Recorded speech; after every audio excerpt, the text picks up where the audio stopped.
এখন আসো। একটা পিচ্চি গাছ আমাদের বাসার মধ্যে, পিচ্চি একটা পেয়ারা গাছ হয়েছে। আর এই পেয়ারা গাছে শুধুমাত্র একটা পেয়ারা। দাঁড়াও, এই যে এদিকে যাও, সামনে যাও, দাঁড়াও,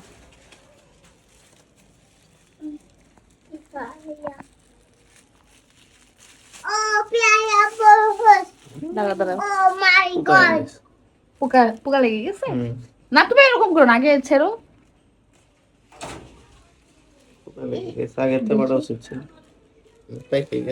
না, জীবনও পোকা লাগেনি।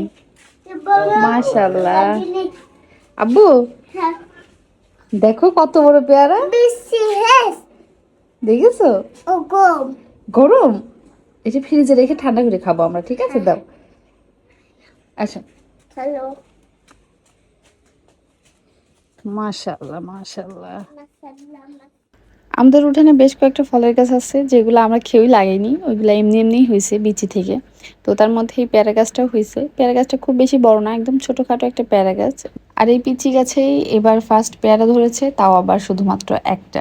তো পেয়ারাটাকে আমি খুব ছোট থেকেই খুব আদর দিয়ে পলিথিন দিয়ে বেঁধে রেখেছিলাম, যাতে এটাতে কোনো রকম পোকামাকড় লেগে নষ্ট না হয়ে যায়। তো আমি আসলে পেয়ারাটাকে বেঁধে রেখেছিলাম, বাট আমার নিজেরই মনে নাই যে গাছে একটা পেয়ারা আছে। তো আজকে হঠাৎ করেই মনে পড়লো, আর পেয়ারাটা পাড়তে চলে গেলাম। তো পেয়ারা পেরে দেখি পেয়ারাটা মাশাল্লাহ অনেক বড় হয়েছে, দেখতেও খুবই সুন্দর, বাট পেয়ারাটা একদমই পেকে গেছে। মানে আর 1-2 দিন পরে পারলে হয়তো বা পেয়ারাটা নষ্ট হয়ে যেত। তো যাই হোক, পেয়ারার সাইজ আর পেয়ারার কালারটা দেখে কিন্তু একদম মনটা ভরে গেছে। একদম দুপুরবেলা পেয়ারাটা পেরেছিলাম, যার কারণে পেয়ারাটা বেশ গরম ছিল। এই জন্য আমরা একটু কিছুক্ষণ ফ্রিজে রেখে পেয়ারাটা ঠান্ডা করে নিয়েছি। তারপরে যে কেটে আমার ছেলেকে প্রথমে খেতে দিয়েছি। সে তো খেয়ে মহা খুশি, তার নিজের গাছের পেয়ারা সে পেরে খাচ্ছে। তার কাছে অনেক ভালো লাগছিল।